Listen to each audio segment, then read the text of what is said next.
Amang mapagmahal, nagpapasalamat po kami sa kaloob ng pamilya. Salamat po sa pagmamahal, pagkakaisa, at sa bawat araw na kami ay magkakasamang humaharap sa buhay.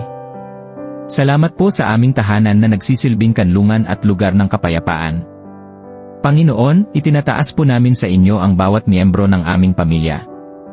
Naway ipagkaloob ninyo ang kalusugan, lakas, at proteksyon sa bawat isa. Palakasin ninyo ang aming ugnayan, at turuan niyo po kami na magmahalan, magpatawad, at mag-unawaan sa kabila ng aming mga pagkakaiba. Kung may mga pagsubok at hindi pagkakaunawaan, Panginoon, kayo nawa ang maging tulay ng kapatawaran at pagkakasundo. Huwag ninyong hayaang magkaroon ng pagkakahiwalay o tampuhan na maglalayo sa amin sa isa't isa. Sa halip, itanim niyo sa aming puso ang malasakit, respeto, at tapat na pagmamahalan.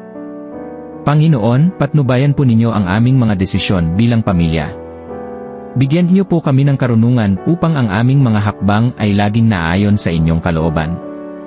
Naway ang aming tahanan ay maging ilaw ng inyong pagmamahal at magsilbing saksi sa inyong kabutihan. Salamat, Ama, sa pangako ninyo na hindi niyo kami iwan o pababayaan.